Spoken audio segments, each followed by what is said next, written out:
தனுசு இந்த குருவின் அதிசாரமாகட்டும், சனியின் வக்ர நிவர்த்தியாகட்டும், உங்களுக்கு நன்மையை செய்யுமான்னு கேட்டா, இந்த 2 கிரகத்துல உங்களுக்கான ஹீரோவா இருக்க போறது சனி பகவான் தான்.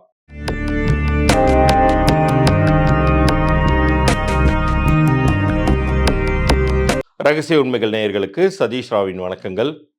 இது ரொம்ப அடுத்த ஒரு 6 மாதங்களுக்கான உங்களுக்கான ஒரு முக்கிய பதிவாக இருக்க போகுது. உங்க லைஃபே இப்போ வந்து ஒரு டிரான்சிஷன நோக்கி போயிட்டுருக்கு. அது வந்து படுகுழியிலிருந்து ஏற்றத்தை நோக்கி இருக்கலாம். அல்லது ஏற்றத்திலிருந்து எந்தெந்த இடங்கள்ல நீங்க ஜாக்கிரதையா இருக்கணும் அப்படிங்கிறதாக இருக்கலாம். அத பத்தி தான் இந்த பகுதியில நம்ம பேசப் போறோம். ஏன்னா, உங்களுக்கு இப்ப அடுத்து 2026 புத்தாண்டை நம்ம நெருங்கிக் கொண்டிருக்கக்கூடிய இந்த காலகட்டத்தில, இப்ப சொச்சம் இருக்கக்கூடிய நாட்கள், புத்தாண்டு பிறந்ததற்கு பிறகு இருக்கக்கூடிய அந்த முதல் 3 மாதங்கள் வந்து எப்படி இருக்கும் அப்படிங்கிற ஒரு ஐடியா உங்களுக்கு இதுல கிடைச்சிரும். இதுல குரு அ ஏற்கனவே வந்து அதிசாரமாகி, இப்போ வந்து ஒரு பலன் தந்துகிட்டு இருக்காரு. சனி வந்து வக்ரம் அடைஞ்சு, வக்ர நிவர்த்தி அடைஞ்சிருக்காரு. இது 2026ல என்ன மாதிரியான ஒரு பேட்டர்ன உருவாக்கப் போகுது அப்படிங்கிறத பத்தியெல்லாம் தெளிவாக இந்த பகுதியில புரிந்து கொள்ளப் போகிறீர்கள். இதுல என்ன விதமான நல்ல பலன்களை நீங்கள் எதிர்பார்க்கலாம்? எதுல கவனமாக இருக்கணும்ங்கிறத பத்தியெல்லாம் நான் சொல்லப் போறேன்.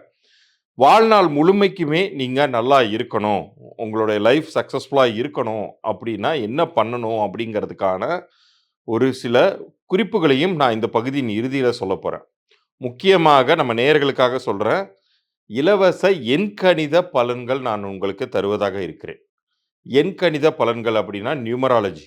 ஸோ உங்களுடைய லைஃப் லாங்குக்கும் இந்த கிரகநிலைகள் எப்படி இருந்தாலும் எனக்கு சக்சஸ்ஃபுல்லா இருக்கணும் சார் லைஃப் அப்படின்னு நீங்க கேட்டீங்கன்னா, அதற்கு என்ன செய்யணும் அப்படிங்கிறத பத்தி இந்த பகுதியின் இறுதியில சொல்லப் போறேன். அது வந்து பொது பலன்களே.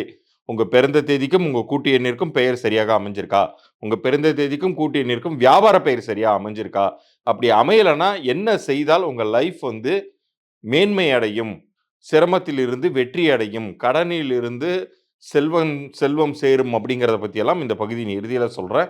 வாங்க இப்ப பகுதிக்குள்ளார போலாம். தனுசு இந்த குருவின் அதிசாரமாகட்டும், சனியின் வக்ர நிவர்த்தியாகட்டும், உங்களுக்கு நன்மையை செய்யுமான்னு கேட்டா, இந்த 2 கிரகத்துல உங்களுக்கான ஹீரோவா இருக்க போறது சனி பகவான் தான். என்னடா குருங்கிறீங்க, குருவுக்கு சனி வந்து ஹீரோவா இருக்க போகிறாரா? அப்படின்னு கேட்டா, ஏன்னா குருவுடைய வீடு தான் இந்த தனுசுங்கிறது.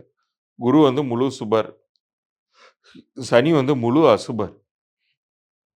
ஆனாலுமே கூட அவர் 4ஆம் வீட்டில் வந்து அமர்கிறார். வக்ர நிவர்த்தி பெற்று அமர்கிறார் சனி பகவான். அப்ப இந்த 4ஆம் வீடு அப்படிங்கிறது சுகஸ்தானம் அப்படின்னு சொல்லுவோம். அத வந்து கெடுத்துறவே மாட்டார். சனி வந்து நிச்சயம் வந்து உங்களுக்கான நன்மைகளை பேலன்ஸ்டாக அவர் செய்யவே போகிறார் அப்படிங்கிறத நீங்க புரிஞ்சுக்கணும்.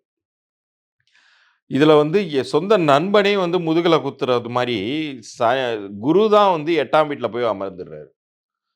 குரு வந்து இப்ப இந்த அதிசாரமா அஷ்டமஸ்தானத்துல போய் அமர்ந்துடுறாரு. அப்போ உங்களுக்கு குருவினால் கிடைக்கக்கூடிய நன்மைகள் தான் மட்டுப்படும்.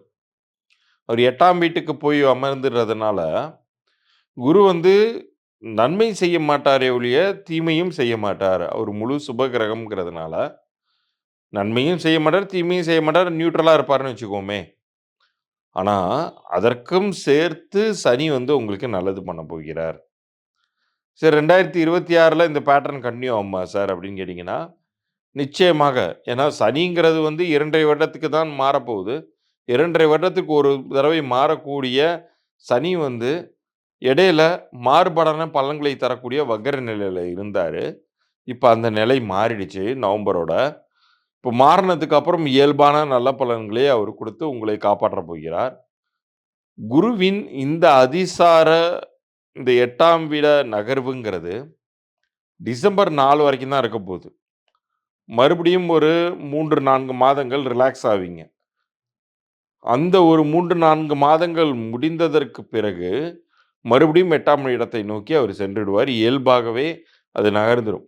ஸோ இந்த குறைந்த காலகட்டத்த மிக சரியாக பயன்படுத்திக்கோங்க. இப்ப இந்த டிசம்பர் 4 தொடங்கி, ஏப்ரல் 2026 வரைக்குமான காலகட்டத்தில, குருவின் இருப்பிடம் அப்படிங்கிறது உங்களுக்கு சாதகமானதாகவும், அதன் பிறகு சனியோடைய ஒரு வெற்றி வாய்ப்புகளை உருவாக்கக்கூடிய தன்மையினால் நீங்கள் பிழைக்கப் போகிறீர்கள் அப்படிங்கிறது தான் உண்ம. அடுத்து வரக்கூடிய 6 மாதங்கள்ல. ஸோ நீங்க இயல்பாகவே என்ன பண்ணணும்? யார்ட்டயும் அதிகப்படியாக பேச்சுவார்த்தை வைத்துக் கொள்ளக்கூடாது. முக்கியமாக எதிர்த்து பேசக்கூடாது, ஆர்க்யூ பண்ணக்கூடாது. பணி நீ பணியிடங்கள் அதெல்லாம் செய்தீங்கன்னா, உங்க வேலைய விட்டே கூட தூக்குவதற்கு வாய்ப்பு இருக்கு. ஸோ முடிந்தவரை அடக்கி வாசிக்கணும் அப்படிங்கிறத நீங்க புரிஞ்சுக்கோங்க. ஏன்னா, குரு தான் வாக்கு ஸ்தானத்திற்கும் அதிபதி. உங்கள் நாக்கில் இப்ப நாக்குல சனியா அவனுக்கு அப்படிம்பாங்க இல்லையா? நாக்குல சனி உட்கார்ந்திருந்தா தனக்கு வர வாய்ப்ப தானே கெடுத்துக் கொள்வார்கள் அப்படிங்கிற ஒரு அர்த்தம். இப்ப குரு வந்து அந்த அந்த நிலையில இருக்கார். குரு வந்து 8ஆம் வீடு அப்படிங்கும்போது, அஷ்டமஸ்தானம்ங்கும்போது, குரு தான் வாக்குக்கு அதிபதிங்கும்போது, உங்களுடைய உரையாடல்களில், உங்களுடைய பேச்சுவார்த்தைகளில் மிக கவனமாக இருக்கணும். நீங்க வேற ஒரு அர்த்தத்தில சொல்லியிருப்பீங்க. அது அவர்களால் தவறாக புரிந்து கொள்ளப்பட்டு உங்களையே திட்டுவாங்க. நீங்க நல்லதுக்குன்னு ஒரு விஷயம் சொல்லியிருப்பீங்க. ஆனா பழி உங்க மேல வந்து விழுவும். ஸோ முடிந்தவரை நீங்க அமைதியாக காமன் கம்போஸ்டுன்னு சொல்லுவாங்க இல்லையா? அந்த மாரி நீங்க இயல்பாகவே இருந்துட்டீங்கன்னா, 2026ல் ஏப்ரலுக்கு பிறகு நெறைய நல்ல பலன்கள் அப்படிங்கிறது குருவினால் உங்களுக்கு கிடைக்கும். அதுவரை நீங்கள் வந்து கொஞ்சம் ஜாக்கிரதையா இருக்கணும். அதே மாரி சனியின் இந்த வக்ர நிவர்த்திங்கிறது தான் உங்களுக்கு இந்த காலகட்டத்தில நல்ல பலன்களை தரப்போகுது அப்படிங்கிறத நீங்கள் புரிந்து கொள்ளணும். ஸோ இதெல்லாம் நீங்க வந்து மனசுல வச்சு அதுக்கு தகுந்தாற் போல நீங்கள் நடந்து கொண்டீர்கள் என்றால், உங்களுடைய ராசி அதிபதியின் அ கோயில்களுக்கும் நீங்கள் சென்று வந்து கொண்டிருந்தால், உங்களுக்கு நிச்சயம் நல்ல பலன்களே கிடைக்கும். அப்போ உங்க ராசி அதிபதி குருவினுடைய கோயில்கள் அப்படிங்கிறத பார்க்கும்போது, நம்ம வெறும் குரு தட்சிணாமூர்த்தி இருக்கக்கூடிய கோயிலாக மட்டும் செலக்ட் பண்ணி போகாம, ஜீவ சமாதிகள் இப்ப பாம்பன் சுவாமிகள் சன்னதி திருவான்மியூர்ல இருக்கு. கணக்கன்பட்டி சந்நிதி வந்து திண்டுக்கல் பக்கத்துல இருக்கு இல்லையா? பழனி அருகில். அது போன்ற இடங்களுக்கு ஜீவ சமாதிகளுக்கு மிகவும் பவர்ஃபுல்லான ஜீவ சமாதிகளுக்கு நீங்கள் சென்று வரும்பொழுது, உங்களுக்கான கெடுபலன்கள் குறைந்து நற்பலன்கள் அப்படிங்கிறது மிக அதிகமாகும். இப்ப இவ்வளோ நேரம் நீங்கள் கேட்ட இந்த பலன்கள் உங்களுடைய அடுத்து வரக்கூடிய 6 மாதங்கள் வரைக்கும் உங்க லைஃப் எப்படி போக போகுதுங்கிற ஒரு பேட்டர்ன காமிச்சுச்சு இல்லையா? இது தவிர உங்களோட லைஃப் லாங்குக்குமே எனக்கு சிரமங்கள் இருக்கக்கூடாது சார். கடன்கள் இருக்கக்கூடாது. என் லைஃப் வந்து என்ன யோகங்கள் இருக்குன்னு எல்லாரும் சொன்னாலுமே கூட, அது ஆனா நிகழ்காலத்தில் என்னால அத அனுபவிக்க முடியல. ரொம்ப சிரமப்படுறேன் அப்படின்னு புலம்பிக் கொண்டிருக்கிறீர்களா? அப்ப இந்த பிரபஞ்சம் ஏதோ ஒரு விஷயத்த உங்க லைஃப்ல உணர்த்துதுங்கிறத நீங்க புரிஞ்சுக்கணும். ஏதோ ஒரு விஷயம் சரியில்ல. நீ என்னன்னு தேடு அப்படின்னு சொல்லி இந்த பிரபஞ்சம் சொல்வதாக நீங்க எடுத்துக்கணும். உண்மையிலே சொல்லப்போனா, இந்த பலன்கள இந்த நொடி நீங்க பார்த்துக்கிட்டு இருக்கீங்க அப்படின்னா, உங்களுடைய குலதெய்வத்தின் வழிகாட்டுதல்கள் இல்லாம, குலகுருவின் வழிகாட்டுதல் இல்லாம, உங்களுடைய இஷ்ட தெய்வத்தின் அருள் இல்லாம பார்க்க முடியாது. ஏன்னா, இந்த எண்கணித பெயர் அப்படிங்கிற பெயர் மாற்றம், பெயர் திருத்தம்ங்கிறது வந்து எல்லாருக்கும் கிடைத்து விடுவது கிடையாதுங்க. யாருக்கு விதி மாற்றம் நிகழணும்னு இருக்கோ, அவங்களுக்கு மட்டும் தான் கிடைக்குது. சரி, உங்களுடைய பெயரே உங்களுடைய லைஃபை பெரிய அளவுக்கு ஜெயிக்க வைக்குமான்னு கேட்டா, கண்டிப்பாக ஜெயிக்க வைக்க முடியும். ஏன்னா, சுற்றிக் கொண்டிருக்கக்கூடிய கிரக நிலைகளை நம்மளால மாற்ற முடியாது. கிரகங்கள புடிச்சு, "எனக்கு சாதகமா தான் நீ சுத்தணும்" அப்படின்னு சொல்லி நம்மளால இழுத்து பிடிக்க முடியாது. ஸோ, அது வேலைய அது செய்துகிட்டே இருக்கட்டும்.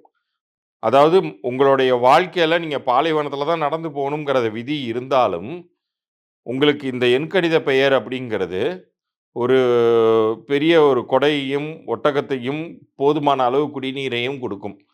ஸோ நீங்க இயல்பாகவே நீங்க கடந்து வந்துடலாம் அந்த சிரமமான காலத்த.